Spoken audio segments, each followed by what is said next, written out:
नमस्कार। सर्दियों में आप देख रहे हैं हार्ट के अटैक के लक्षण बहुत ज़्यादा आ रहे हैं, हार्ट के अटैक के केसेस भी बहुत ज़्यादा आ रहे हैं।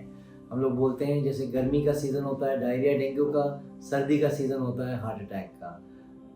मैं ये बताऊंगा कि हार्ट क्यों आता है हार्ट अटैक और इससे क्या क्या बचाव कर सकते हैं सर्दी में। मैं doctor Amit Bhushan Sharma, director unit head cardiology, Paras hospital Gurgaon से बोल रहा हूँ।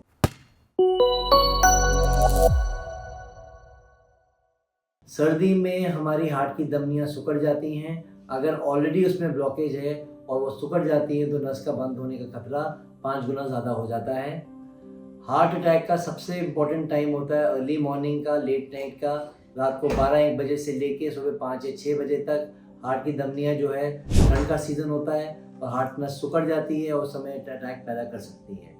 या इंसान एकदम नहा के आ रहा है, नहा के आके उसको ठंड लग रही है और एकदम नस सिकुड़ रही है और वो अटैक पैदा कर सकती है। बड़ा क्लासिकल प्रेजेंटेशन होता है कि पेशेंट बोलता है मैं वैसे ठीक हूँ, लेकिन जब मैं नहा के आता हूँ तो मुझे एकदम छाती में भारीपन होने लगता है, दोनों बातें जकड़ जाती हैं, गले में पेन आने लगता है, पसीना आने लगता है, ठंड लग रही है लेकिन साथ में पसीना आ रहा है। ये सब हार्ट अटैक के लक्षण हैं। तो इसीलिए ठंड के सीज़न में आपको हार्ट अटैक होने का चांस ज़्यादा रहता है, ब्लड प्रेशर बढ़ने का चांस ज़्यादा रहता है, शुगर बढ़ने का चांस ज़्यादा रहता है, ब्रेन स्ट्रोक होने का चांस ज़्यादा रहता है क्योंकि बीपी बढ़ा होता है, एक्सरसाइज कैपेसिटी कम होती है और इस टाइम पे आप सबसे ज़्यादा वल्नरेबल होते हो हार्ट अटैक होने के लिए। और उल्टा हम लोग फिर स्मोकिंग का सेवन ज़्यादा होता है इस सीज़न में, अल्कोहल का सेवन इस सीज़न में ज़्यादा होता है और तो हमारे नंबर सारे के सारे बिखर जाते हैं। तो इस समय हार्ट अटैक होने का चांस 3 गुना ज़्यादा होता है एज़ कम्पेयर टू समर्स।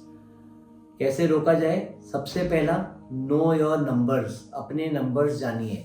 जैसे बैंक का केवाईसी होता है वैसे ही अपना नंबर जानिए। हमारा पल्स कितना है, ब्लड प्रेशर कितना है, फास्टिंग ब्लड शुगर कितना है और वॉकिंग डिस्टेंस कितना है।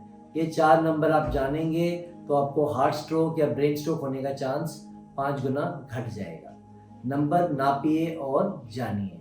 दूसरा, early morning walk, late night walk heart मरीज को अवॉइड करनी चाहिए। गला ढक के रखिए, कान ढक के रखिए, टोपी पहन के चलिए और धूप निकल जाए फिर सैर पे जाइए। 2, तीसरा, अगर ब्लड प्रेशर बढ़ रहा है तो ब्लड प्रेशर की दवाई लीजिए। ब्लड प्रेशर अमूमन में ब्लड प्रेशर की मेडिसिन की रिक्वायरमेंट, अगर आप 1 ब्लड प्रेशर की दवाई लेते हैं समर्स में तो विंटर्स में 2 हो जाएगी। अगर आप समर्स में कुछ नहीं लेते हैं और बॉर्डरलाइन ब्लड प्रेशर है तो विंटर्स में 1 ब्लड प्रेशर की दवाई आपको आवश्यक लेनी पड़ेगी। अवॉइड डिहाइड्रेशन, पानी का सेवन करते रहिए, कम से कम 3 से 4 लीटर पानी पीजिए अगर आपको हार्ट फेलियर नहीं है तो। चौथा, मोर इम्पॉर्टेंट चीज़, नमक का सेवन कम करें। नमक जो है is a silent killer, blood pressure बढ़ाएगा। हम इंडियंस ऑलमोस्ट 24 से 25 ग्राम नमक खाते हैं एक दिन में, जबकि नॉर्मल WHO की रिकमेंडेशन है 5 ग्राम नमक। तो नमक जो है हिडन है, हर जगह प्रिजर्वेटिव है, चाहे मैगी खा रहे हैं, चाहे हम लोग जूसेस पी रहे हैं, सब में पैकेज फूड्स में sodium is a hidden preservative, वो नमक को अवॉइड करिए। 5वां और आखिरी सवाल, अपना स्लीप पैटर्न रखिए, स्ट्रेस को देखिए क्या है, हैवी वेट लिफ्टिंग को अवॉइड करिए और कार्डियोवास्कुलर ट्रेनिंग को अपने अंदर एक्सरसाइज रजीम में लाइए सर्दियों में। चाहे अगर बाहर वॉक नहीं कर सकते तो जिम में जाइए, walking, running, jogging, pushup, pullups, burpees, functional training, cross trainer, TMT, ये सब चीज़ें आपके ब्लड प्रेशर को कम करेंगी। खाली heavy weight lifting is not an answer for everything.